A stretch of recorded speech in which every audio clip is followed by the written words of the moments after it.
என் கணவர் வந்து பல்வேறு நிகழ்ச்சிகளுக்கு அங்கெல்லாம் போகிறாங்க, அதை படுத்துறதெல்லாம் மன வேதனையை தருதுன்றாங்க. சொல்கிறாங்களா?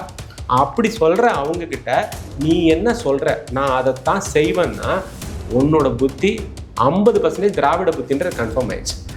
இப்போ இந்த திருமணத்துக்கு இந்த இவங்கெல்லாம் போனதுக்கப்புறம் இந்த முகத்தை எங்கே வச்சுக்கிறதுன்னு தெரியல. உண்மையாக சொல்கிறேன், என்னுடைய தொடர்பில் இருக்கக்கூடிய சில மாணவர்கள் இந்த நிகழ்ச்சிக்கு அப்புறமேட்டு கொஞ்சம் மனதளவில் காயப்பட்டு மாற்றத்தின் பக்கம், உண்மையான மாற்றம் இது இல்லை, நம்ம வந்து போலியான ஒரு இடத்துக்கு போயிட்டோம் அப்படின்ற ரசிகர் மனப்பான்மையிலேருந்து, அதுவும் ரசிகனாவே கூட இந்த மாதிரி ஒரு ஆளை நம்ம வந்து தெரிஞ்சிருக்கிறோமேன்ற ஒரு எண்ணம் அது வெளியில் வந்து அவங்களாம் மாறிட்டு வராங்க அப்படின்றதான் பார்க்குறேன். இது நமக்கு பலமாக தான்.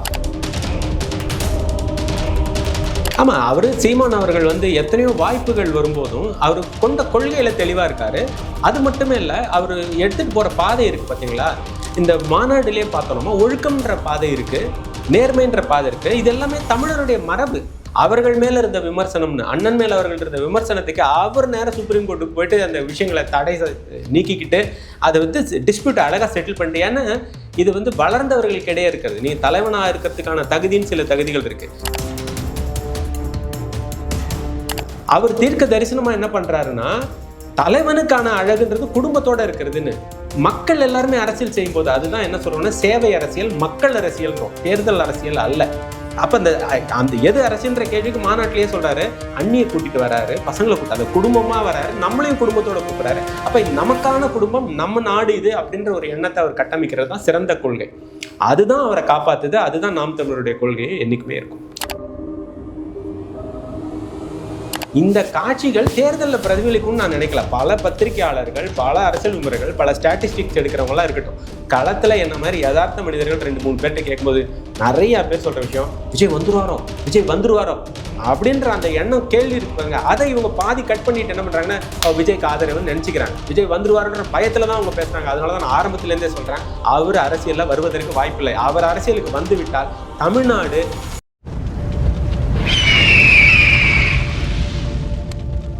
அரசியல் கருத நேயர்களுக்கு வணக்கம். இன்று நம்மோடைய சிறப்பு இருந்தார் கல்வியாளர் சூரியசேகர் அவர். வணக்கம் சார். வணக்கம் சகோ. சார், விஜய் அவர்கள் வந்து தொடர்ச்சியாக பல சர்ச்சைகளில் வந்து சிக்கிக்கொண்டே இருக்கிறாரு.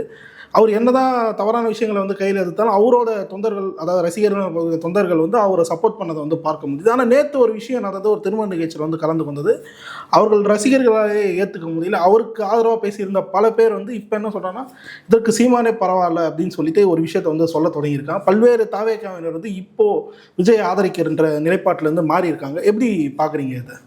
இது வந்து ரொம்ப உள்ளே பூந்து பார்க்க வேண்டிய ஒரு கேள்வி. ஏன்னா இது வந்து ஒரு மாற்றத்தை வந்து இந்த தமிழகம் சந்திக்கக்கூடிய ஒரு தேர்தல். இது மாற்றம்ன்றது எப்படின்னா, மக்களுடைய மனநிலை மாற்றம், அப்புறம் அரசியல் ஆட்சி முறை மாற்றம், இது ரெண்டுத்தையுமே பிரதிபலிக்கக்கூடிய தேர்தலாக நான் பார்க்குறேன். அதில் இந்த பர்டிகுலராக இதை வந்து கட்சி அவர் ஆரம்பிச்சிருக்கிறாரு. ஆரம்பித்த புதுசுலேயே அவருடைய கொள்கையில் முதல்ல வந்து ஒரு தெளிவற்ற நிலை இருந்தது. ஆரம்பத்தில் வந்து அவர் வந்து சீமான் அவர்கள் சொல்லும்போது வந்து, ஒன்றா நீ இந்த பக்கம் வா, இல்லை அந்த பக்கம் போ, நடுவில் இருந்தால் அடிபட்டுடுவேன்றதுக்கு சொன்னார். அப்போ வந்து இவங்கெல்லாம் எதிர்த்தாங்க. யாருன்னா இந்த பக்கம் இருந்த இளைஞர்கள்னு சொல்கிறவங்க. அது ஆக்சுவலாக அவங்களோட விழுக்காடு கொள்கையால்பால் சீமான் பக்கம் நாம் தமிழர் பக்கம் வந்தவங்க அங்கே இருக்காங்கன்றது வாய்ப்பு குறைவு. அப்போ அவங்க அது என்ன நினைக்கிறாங்கன்னா, உடனே அந்த கத்துறது, இந்த பேசுறது, இதெல்லாம் பண்ண ஆரம்பிச்சிடுறாங்க. நான் என்ன பார்க்குறேன்னா, ரெண்டுத்தையும் ஒரு குழப்படி கொள்கையாக வச்ச உடனேயே இந்த எதிர்ப்புன்றது முள்ள விதைக்கப்படுகிறது. எதிர்ப்புன்றது தானாகவே தன்னிச்சையாக இருக்குது. சில பிரபலங்கள் பார்த்தீங்கன்னு சொன்னால், நான் வந்து ஜேம்ஸ் வசந்தன் அவர்கள், அவர் வந்து ஒரு சிறந்த ஒரு படிப்பாளியும் கூட. அவர் வந்து ஒரு கருத்தை சொல்லும்போது என்ன, கட்சிக்கு அப்பாற்பட்டு நான் சொல்கிறேன், அது உங்கள் திமுக ஆதரவு நிலைப்பாடோ அதிமுக ஆதரவு நிலைப்பாடோ எந்த கட்சி வேணால் இருந்துட்டு போட்டோம். ஆனால் அவங்க சொல்லும்போதெல்லாம் பார்த்தீங்கன்னா, அண்ணாமலை அவர்களே கூட பார்த்தீங்கன்னா, நடிகை அவர் வந்து இடுப்பை கிள்ளிட்டு இருந்தார் அப்படின்னு ஒரு கமெண்ட் சொன்னார். அதேமாதிரி நயினார் நாகேந்திரன் அவர்கள் வந்து சொல்லிட்டு அதுக்கப்புறம் ஒரு மன்னிப்பு கூட கேட்டிருந்தார். இப்போ இதுலேருந்து என்ன புரிஞ்சுக்கிறோன்னா, இது ஆபத்தான அரசியலை அவர் ஆரம்பித்து வைக்கிறாருன்றது பார்த்தோம். எப்படின்னா, இவங்க மரத்து மேலே ஏறுறது, டிரான்ஸ்ஃபார்மரில் ஏறுறது, உயிர் பலி வாங்குறது, அதை பற்றி கண்டுக்காமல் இருக்கிறது, விக்கிரவாண்டி மாநாட்டிலேருந்து ஆரம்பித்து இந்த பலிகள் எல்லாமே நடந்துகிட்ருக்கு. ஆனால் அதை பற்றி எதுவுமே அவர் காட்டல. சரி, ஆனாலும் மக்கள் வந்து ஒரு திரைப்பின முகத்தில் இருக்கா. சரிம்மா, உடனே நம்ம எப்படி பேச ஆரம்பித்தாங்கன்னா, சில கட்சி ஆட்கள்லாம் எப்படி பேசுகிறாங்கன்னா, ஒரு ரசிகர்கள் கூட்டம் வரும் பார்க்க அப்படின்னு. ஆனால் அப்போவே நான் வந்து தெளிவாக சொல்கிறேன், எனக்கும் இந்த மக்கள் அரசியலுக்கும் சம்மந்தமே கிடையாதுங்க. நான் பாட்டுக்கு என் பாதை உண்டு, ரஜினிகாந்த் அவர்கள் சொல்கிற மாதிரி என் வழி, நான் பாட்டுக்கு நான் சிவனேன்னு போயிட்டுருக்கேன். ஏன்னா போய் சீண்டாதீங்கன்ற மாதிரி நான் பாட்டுக்கு செய்வேன்னு ஒரு கல்வியில் போயிட்டு இருக்கேன். ஆனால் இந்த மாதிரி இந்த மாதிரி ஒரு கட்சியை தோற்றுவித்து திரை மோகத்தால் தமிழ்நாட்டை ஆண்டு விட முடியும்னு ஒருத்தவன் நினைச்சான்னா அதை விட கொடுமை ஒன்றும் இருக்க முடியாதுன்னு நினச்சிதான் நான் வேலையை தூக்கி போட்டேன், முதல் வேலை. ஏன்னா இவ்வளவு நாளாக நம்ம சொல்லிக் கொடுத்த ஒழுக்கமான கல்வி எங்கே போச்சு? ஒழுக்கத்தை அப்போ ஒழுக்கக்கேடு எப்படி வந்துச்சு? இவங்க பாட்டிலுக்கு 10 ரூபா, போதை கலாச்சாரம் இருக்குன்றான், பள்ளிக்கூடங்கள்லாம் கெட்டு போச்சுன்றான், டீச்சரை குத்துறாங்க, ஆசிரியர் பெருமக்கள்லாம் பள்ளிக்கு போக பயப்படுறாங்க. சில மாணவர்கள் பண்ணுற வேலைகள்லாம் பார்த்தா அந்த ஆசிரியர் மேலே இருக்கக்கூடிய அந்த ஒரு அன்பு, மரியாதை இதெல்லாமே காணாமல் போச்சு. அதில் சில ஆசிரியர்களும் தவறுகள் பண்ணுறாங்க. போக்சோ சட்டத்தில் கைதான ஆசிரியர்கள் கூட இருக்காங்க, அதை மறுத்து பேச வரல. ஆனால் இந்த கல்வி முறையே கெடுதலாக இருக்கும்போது அந்த திரை கவர்ச்சியில் போயிடுறாங்களேன்னும் போது நான் குதிக்கிறேன். ஏன்னா 50 வயசு நான், 50 வயசு அவர்.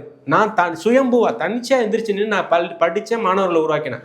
அவருக்கு அவங்க அப்பா சப்போர்ட்டு, அவர் நடிகைகள் என்னெல்லாம் ஒவ்வொரு விஷயமா அப்படியே கட்டமைச்சிட்டு ஒரு பெரிய பண்ண முடியும்னா, ஒரு படித்த மக்கள், ஒரு சராசரி மக்கள் அன்றாட கூலி வேலை செய்கிறவங்க இந்த தமிழ்நாட்டில் வாழ முடியாதா? என்ன இவங்க தான் பண அரசியல் பண்ணுறாங்க, இவர் திரை அரசியல் பண்ணுறாங்க. இந்த ஒரு கோபம், ஒரு வெறுப்பு, ஒரு ஆற்றாமை, அதில் தான் அந்த அரசியல் பயணத்துக்குள்ளே வந்தேன். என்னை போல் நிறைய ஆசிரியர்களும் இருக்காங்க, என்னை போல் வேறு வேறு துறைகள் இருக்கவங்களும் முதல்ல பார்த்தீங்கன்னா உள்ளடைய நேரடியாக அவங்களால மக்கள் அரசியலுக்கு வர முடியல. ஆனால் அவங்க புரிஞ்சுக்கிறாங்க இந்த சூழல்களை. நான் எதுக்கு இங்கே சொல்ல வரேன்னா, எப்படி சொல்கிறாங்கன்னா அவங்க டிவோர்ஸ் கொடுக்குறாங்க. நான் தனிப்பட்ட முறையில் திரும்ப பேசக்கூடாது, இருந்தாலும் வேறு வழி இல்லை, கேட்டுட்டீங்க. டிவோர்ஸ் கொடுக்குறாங்க ஒருத்தவங்க, உடனே இவங்களோட ஆச்சரிய குறிகள் எல்லாரும் என்ன சொல்கிறாங்க, எனக்கு உண்மையிலே ஆச்சரிய குறி, அந்த தற்கொலைன்ற வார்த்தையை நான் தவிர்த்துறேன். இப்படி கூடமா இருப்பாங்க அப்படின்னு ஆச்சரியம் தான் படுறேன். பெற்றோர்கள் இப்படி வளர்த்து வச்சிருக்காங்களா, இல்லை ஆசிரியர்கள் இப்படி வளர்த்து வச்சுட்டாங்களா, இந்த கட்டமைப்பே இப்படி இருக்கான்ற ஒரு கேள்வியெல்லாம் இருக்குது. அது ஒரு ஓரமாக வைங்க. எப்படி சொல்கிறாங்க பாருங்கள், அக்காவாக இருந்துருவோம், தங்கச்சியாக இருந்துருவோம், பொண்டாட்டியாக கூட இருந்துட்டு போகிறோம் எங்கள் தளபதிக்குன்றாங்க. என்ன ஒரு மனநிலை! குழந்தை, ஒரு 6 மாதம் குழந்தைய கையில் வச்சுக்கிட்டு அந்த சொல்லுது, எனக்கு என் குழந்தைய விட எனக்கு விஜய் பிடிக்கும்னு சொன்னால் எப்படிங்க? இது கொஞ்ச நாளைக்கு முன்னாடி நான் பேரை சொல்ல முடியும், அபிராமின்னு ஒரு தாய் ஒரு பிள்ளையை கொன்னுட்டு திருமணம் கடந்த உறவு அவங்களுக்காக போய் பஸ் ஸ்டாண்டில் போய் கொலை பண்ணி அந்த கதையெல்லாம் நம்ம பார்த்தோம். அப்போ இங்கே என்னதான் ஒன்று இருக்குது கேட்டால் மைக்கு பிடிச்சி வேண்டியது. என்ன சொல்கிறாங்க? when wealth is lost, nothing is lost. when health is lost, something is lost. when character is lost, everything is lost. இது எனக்கு சொல்லப்பட்டது. அதை போதனையாக வச்சுட்டு மைக்கில் பிடிச்சி 2023 பேசின தளபதி விஜய் அவர்கள் கேரக்டர் என்ன வச்சிருக்கிறாரு? திரைப்படங்களில் இருக்க வரைக்கும் அவருக்கு மேலே விமர்சனம் இல்லை. அப்போ தொண்டர்களை உருவாக்கும் போது அதுக்கான விமர்சனம் வருது. இப்போ நேற்றுக்கு பார்த்தா அந்த டிவோர்ஸை கொடுத்ததுக்கு அப்புறம் அந்த அம்மா அப்படி சொன்னாங்கன்னு பார்த்தா ஒரு ரசிகை, அவங்க ரசிகையாக இருப்பாங்களான்னு தெரியல, அவங்க ஒரு மனநிலையை பேண்டு போயிடுது. ஒரு பையன் வேகமாக ஒரு 2 வீலர் மேலே மோதிட்டு நிற்கிறான், ஒரு கண்ணுக்கு நேரம் ஒரு காட்சி பார்க்க மோதிட்டு நிற்கிறான், ஆடவே நிற்கிறான். அவன் நின்று இப்படி பார்த்தா, அவன் பார்வை பார்த்த உடனே டக்குன்னு நான் திரும்பிக்கிட்டேன், தம்பி நீங்கள் விஜய் ரசிக்கிறான்னு. அப்படியே பார்க்க ஷாக் ஆகிட்டான். எப்படி கண்டுபிடிச்சிங்கண்ணே? இப்படி இடிச்சிட்டு நிற்கிறேன், என்ன சொரணயத்தை ஒன்றுமே இல்லை, சாரியும் வரல, நம்ம தப்பு பண்ணுறோன்ற உணர்ச்சி கூட இல்லை, இந்த மாதிரி குற்ற உணர்ச்சியற்ற ஒரு ஆளாக தான் நீ இருக்கணும்னா கண்டிப்பாக நீ அவரோட ரசிகராக தான்ப்பா இருப்பண்ணோடனே அவனுக்கு வருது கோவம். ஆனால் அவனால் ஒன்றும் செய்ய முடியல. ஏன்னா சுற்றி இருக்கிறவங்க எல்லாருமே பார்த்து நகைச்சுவையாக பார்க்குறாங்க. யதார்த்த உலகம் இதுதான். கூடவே நேத்திக்கு அவர் என்ன பண்ணுறாரு, அடுத்து திருமணத்துக்கு தன்னுடைய சக நடிகை ஒருத்தவங்களை கூட்டிட்டு வராங்க. நடிகை இப்போதைக்கு சக நடிகை நடைப்படங்கள் சேர்ந்து நடித்தவர்களை கூட்டிட்டு வராங்க. ஒரே மாதிரி உடை போட்டிருக்காங்க. எனக்கு முன்னாடி அந்த ரவி அவர்கள் இதே மாதிரி தான் ஒன்று பண்ணாங்க. அவருடைய டிவோர்ஸ் வரும்போது வந்தாங்க. அப்போ இதில் கூட காப்பி அடிக்கிறாரோன்னு எனக்கு தோணுச்சு. அவரும் பார்த்தீங்கன்னா அந்த டிவோர்ஸை கொடுத்த உடனே அப்புறம் தோழியோட தான் வந்தார், நிகழ்ச்சிகளுக்கு போனார். அந்த அம்மாவுடைய மனநிலையிலேருந்து இருந்து பாருங்க, தனிப்பட்ட ஒரு விஷயமா நான் பார்க்குறேன், 3ஆம் மனிதராக இருந்து பார்க்குறேன். அவங்க சொல்கிறாங்க, என் கணவர் பல்வேறு நிகழ்ச்சிகளுக்கு அங்கெல்லாம் போகிறாங்க, அதை படுத்துறதெல்லாம் மனவேதனை தருதுன்றாங்க. சொல்கிறாங்களா? அப்படி சொல்கிற அவங்கக்கிட்ட நீ என்ன சொல்கிற, நான் அதைத்தான் செய்வேன்னா உன்னோட புத்தி 50% திராவிட புத்தின்றது கன்ஃபார்ம் ஆயிடுச்சு. இதைத்தான் நம்ம ஆபத்தான அரசியல்னு திருப்பி சொல்கிறோம். நான் இங்கே எங்கே திராவிடத்தை கொண்டு வரேன்னு பார்த்தீங்கன்னா, அவர்களுடைய தலைவராக கொண்டு இருக்கிறவர் தான் என்ன சொல்லுவாருன்னா, இந்த மாதிரியான விஷயங்கள்லாம் அசிங்கமாக எடுத்து பேசக்கூடிய தன்மையை கொண்டு இருப்பார். இப்போ இந்த திருமணத்துக்கு இவங்கெல்லாம் போனதுக்கு அப்புறம் இந்த முகத்தை எங்கே வச்சுக்கிறதுன்னு தெரியல. உண்மையாக சொல்கிறேன், என்னுடைய தொடர்பில் இருக்கக்கூடிய சில மாணவர்கள் திரைத்துறையிலும் பணியாற்றுறவங்க இருக்காங்க. அந்த மாணவர்களில் குறைந்தபட்சம் ஒரு 8லேருந்து 10 பேர் என்னோட இதில் பகிரியில் சொல்கிறாங்க, மாஸ்டர் நீங்கள் இந்த கட்சி இருக்கும்போது கூட நீங்கள் அரசியல் நிலைப்பாடு வேறையா இருக்குது, ஆனால் உறவு போதக்கூடாதுலாம் நீங்கள் சொல்லும் போதெல்லாம் எனக்கு புரிஞ்சு தான் நம்ம பயணிக்கிறோம். நாங்கள் இந்த மாதிரி பொறுப்பாளர்கள் பதவிக்கெல்லாம் கூட என்னோட மாணவர்கள் சில பேர் அந்த தாவாக்கெல்லாம் வந்திருக்காங்க. அவங்கெல்லாம் இன்றைக்கி என்ன பண்ணிட்டாங்கன்னா, அந்த பொறுப்பாளர் பதவியை நாங்கள் ரிசைன் பண்ணலை, ஏன்னா வேறு வழி இல்லை. அது ஏன்னா ஏற்றுதலும் இல்லை, ரெசிக்னேஷன் இல்லை. அது ஒரு கட்டமைப்பே அது ப்ராப்பராக இல்லாத மாதிரி தான் இருக்குது. அதனால நாங்கள் ஆனால் மனசு ரீதியாக உடஞ்சு போயிட்டோம். எங்களுடைய வாக்கெல்லாம் வந்து இனிமேல் அவர் மேலே இருக்குமான்னு தெரில, அந்த ஒரு இது போயிருச்சு. அந்த பக்கம் ஏற்கனவே இவங்கெல்லாம் வந்து எப்படின்னா அஜித் விஜய்னு வாழ்ந்தவங்க அந்த ஒரு காலகட்டம். அப்போ அந்த பக்கம் பார்த்தீங்கன்னா அஜித் அவர்களுடைய திருமதியோடைய ஃபோட்டோவெல்லாம் சமூக ஊடகங்களில் ட்ரெண்ட் பண்ணுறாங்க, அவங்க எவ்வளோ அன்பாக பாராட்டுறாங்கன்னு. லட்சியத்தை நோக்கி ஒருவர் தொழிலில் முன்னேறாரு. இவர் வந்து லட்சங்களை சம்பாதிப்பதற்காக, கோடிகளை சம்பாதிப்பதற்காக ஒரு பொண்ணு நேற்றுக்கு சொல்லுது பாருங்க, என்னமா குப்பை கூட்டுறவன் 2 பொண்டாட்டி வச்சிருக்காங்க. அப்போ அது 2 மனநிலை பாருங்க. குப்பை கூட்டுறவன் அப்படின்னு ரொம்ப கேவலமாக பேசக்கூடிய மனநிலை. அப்போ சுத்தப்படுத்துற அது இதை தான் அவர் தூய்மை பணியாளர்கள் உங்கள் தலைவர் என்ன பண்ணாரு, கூப்பிட்டு உட்கார வச்சு பார்த்தாரு. இந்த தொண்டர்கள்னு இருக்கக்கூடிய ஆச்சரிய குறிக்கள் என்ன பண்ணுறாங்க, குப்பை கூட்டுறவன் 2 பொண்டாட்டி வச்சிருக்கிறான், இந்த இது பண்ணுறவன் சுத்தம் படுத்துறவன் 6 பொண்டாட்டி வச்சிருக்கிறான். அது ஒன்றும் இல்லாதவனே இத்தனை வச்சிருக்கும் போது கோடியில் இருக்கிறவங்க நாங்கள் எவ்வளோ வச்சுப்போன்னு ஒரு பெண் பேசுகிறாங்கன்னும் போது, இந்த பெண்கள் வந்து பீர் பாட்டிலில் வந்து பள்ளிகளில் திறந்ததை பார்த்தோம். எப்போ ஒரு 4-5 பசங்க பெண்கள்லாம் சேர்ந்துட்டு ஒரு அந்த பையனையும் கூப்பிட்டுருக்கலாம்ல இன்றைக்கி ககவகன்னு சிரிக்கிறத பார்க்குறோம் காணொலிகளில், சமூக ஊடகங்களில். இதெல்லாம் பார்க்கும்போது ரொம்ப வேதனையாக இருக்குது. ஆனால் நிறையா பேர் இந்த நிகழ்ச்சிக்கு அப்புறமேட்டு கொஞ்சம் மனதளவில் காயப்பட்டு மாற்றத்தின் பக்கம், உண்மையான மாற்றம் இது இல்லை, நம்ம வந்து போலியான ஒரு இடத்துக்கு போயிட்டோம் அப்படின்ற ரசிகர் மனப்பான்மையிலேருந்து, அதுவும் ரசிகனாவே கூட இந்த மாதிரி ஒரு ஆளை நம்ம வந்து தெரிஞ்சிருக்கிறோமேன்ற ஒரு எண்ணம் அது வெளியில் வந்து அவங்களாம் மாறிட்டு வராங்க அப்படின்றதான் பார்க்குறேன். இது நமக்கு பலமாக தான் பார்க்குறேன். குறிப்பாக கம்பேரிசனில் சீமானை நீங்கள் சொன்ன மாதிரி பலமாக பார்க்க ஆரம்பிச்சிருக்காங்க. இதுக்கு அவரே எவ்வளோ தேவையில்லை அப்படின்ற ஒரு மாற்றத்திற்கே வந்துருக்காங்க. சரியான அரசியலை விஜய் கையில் எடுக்காததுனால, சீமான் அவர்கள் சரியான அரசியலை பண்ணுறதுனால தான் இந்த மாற்றம் வருதுன்னு நினைக்கிறீங்களா? ஆமாம், அவர் சீமான் அவர்கள் வந்து எத்தனையோ வாய்ப்புகள் வரும்போதும் அவர் கொண்ட கொள்கையில் தெளிவாக இருக்கார். அது மட்டுமே இல்லை, அவர் எடுத்துகிட்டு போகிற பாதை இருக்குது பார்த்தீங்களா, இந்த மாநாட்டிலே பார்த்தோம்னா ஒழுக்கம்ன்ற பாதை இருக்குது, நேர்மைன்ற பாதை இருக்குது. இது எல்லாமே தமிழருடைய மரபு.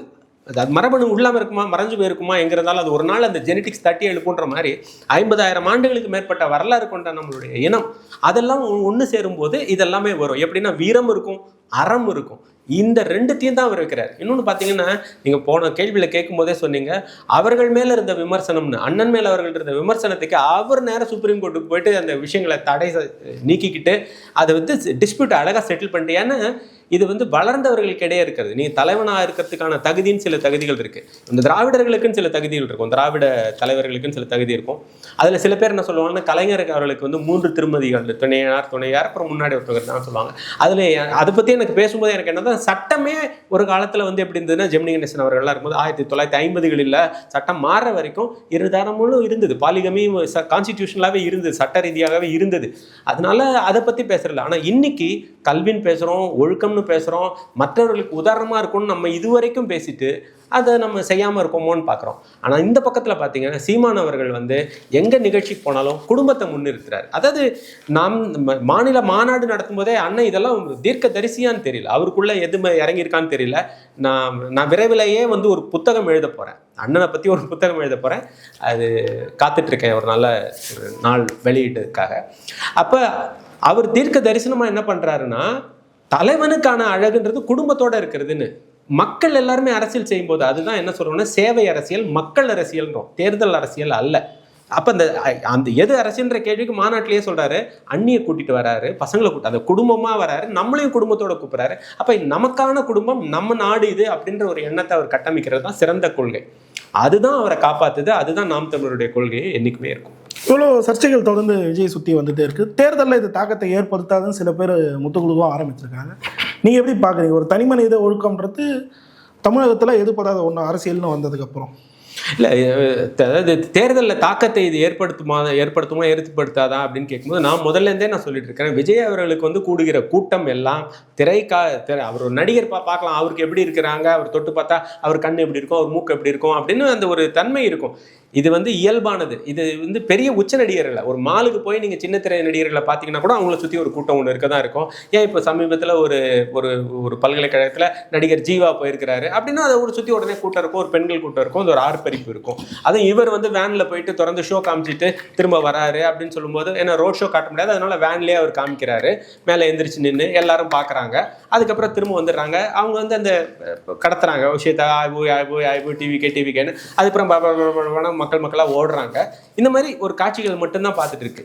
இந்த காட்சிகள் தேர்தலில் பிரதிபலிக்கும்னு நான் நினைக்கல. பல பத்திரிகையாளர்கள், பல அரசியல் விமர்சகர்கள், பல ஸ்டாட்டிஸ்டிக்ஸ் எடுக்கிறவங்களாம் இருக்கட்டும், களத்தில் என்ன மாதிரி யதார்த்த மனிதர்கள் 2-3 பேர்கிட்ட கேட்கும்போது நிறைய பேர் சொல்கிற விஷயம், விஜய் வந்துருவாரோ அப்படின்ற அந்த எண்ணம் கேள்வி இருக்கு பாருங்க. அதை இவங்க பாதி கட் பண்ணிட்டு என்ன பண்றாங்கன்னா, விஜய்க்கு ஆதரவுன்னு நினைச்சுக்கிறாங்க. விஜய் வந்துருவாருன்ற பயத்துல தான் அவங்க பேசுறாங்க. அதனால தான் நான் ஆரம்பத்திலேருந்தே சொல்றேன், அவர் அரசியலில் வருவதற்கு வாய்ப்பில்லை. அவர் அரசியலுக்கு வந்து விட்டால் தமிழ்நாடு வேற எப்படி நான் எதுவும் சொல்றதுக்கே விரும்பலன்ற மாதிரி ஆயிடும். நான் ஏற்கனவே இதே வலைவழியில் உங்களுக்கு தான் நான் சொல்லும்போது சொன்னேன், நான் பேசும்போது தமிழ்நாட்டுடைய சிஎம் விஜய் அவர்களே அப்படின்னு பேசின வியூ மட்டும் 24 ஹவர்ஸில் 3 மில்லியன் போயிடுச்சான்னு போட்டான். ஆனால் அதை விட ஆளுமா டோலுமாக்கு நான் போட்டது கிட்டத்தட்ட அது 1 மில்லியன் வியூ பக்கம் போயிருச்சு. இதுலேயே நமக்கு புரிஞ்சுக்கணும், ரசிகர்களாக கூட இனி விஜய் அவர்கள் ஏற்றுக்கொள்வதற்கான வாய்ப்பு குறைவு. ஏதோ சம்பாதிச்ச வரைக்கும் சுகமாக இருந்தோமா, நம்ம கிளம்பினோமான்னு அவர் போயிடுவார். தேர்தலில் மாற்றத்தை ஏற்படுத்துவான்னா ஏற்படுத்தாது. ஏன்னா முதல்ல அவர் எந்த மாற்றத்தையும் ஏற்படுத்தலைன்றதான் என்னோட கருத்து. ஒருவேளை அவர் சீஃப் மினிஸ்டர் ஆயிட்டாருன்னா என்னோட எண்ணத்தை நான் மாற்றிப்பேனா? என்னோட எண்ணத்தை மாற்றிக்க மாட்டேன், தெளிவாக இருக்கேன். அவர் சீஃப் மினிஸ்டர் ஆயிட்டாருன்னா தமிழ்நாட்டுக்கு டாட்டா. ராகுல் காந்தி அடிக்கடி சொன்னேன், tata bye bye good bye, அவ்வளோதான். ஓகே சார், குறிப்பாக சமீபத்தில் போயிட்டு இருந்த ஒரு விஷயம், காங்கிரஸ் வந்து தாவேகா கூட வருவாங்களோ அப்படின்ற ஒரு பேச்சுக்கள் வந்து போயிட்டு இருந்தது. இப்போ தாவேகா கூட இணைய வாய்ப்பு இல்லை, அவங்க வந்து திமுக கூட 28+1 சொல்லிட்டு கையெழுத்திட்டாங்க.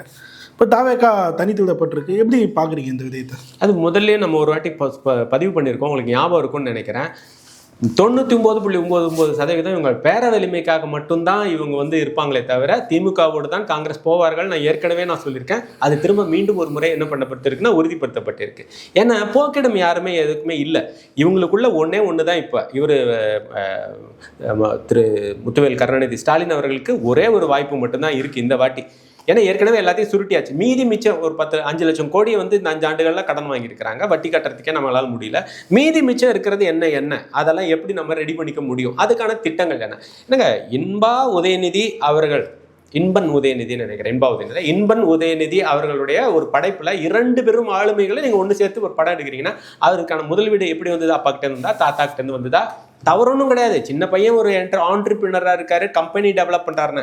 இந்த 2 முன்னணி நடிகர்களுக்கு யோசிக்க வேணாமா? நீங்க வாய்ப்பு கொடுக்குறீங்கல்ல, எப்படி வாய்ப்பு கொடுத்தீங்க? அப்ப ஜீனை பார்த்து கொடுத்தீங்கன்னா அப்ப அதெல்லாம் எப்படி இருக்கு? இதே எண்ணம் கொண்டவர்கள் தான் காங்கிரஸ். இந்த காங்கிரஸும் எப்படின்னா பணம் சம்பாதிப்பதற்காக என்ன வேணா செய்யும். இவர் முதல்ல ஆதவ் அர்ஜுனா அவர்கள்லாம் பகிரங்கமாகவே பல ஊடகங்கள்லையும் வெளிவந்த விஷயம்தான். அவர்கள் லாட்ரி மாற்றினவர்களுடைய மருமகன். அந்த லாட்ரி மாற்றினவர்கள் எப்படி எலெக்ஷனில் பாண்டு கொடுத்தாருன்னு தெரியும். காங்கிரஸ்க்கு பாண்டு கொடுத்துருக்கிறாரா இல்லையான்றது தெரியும்.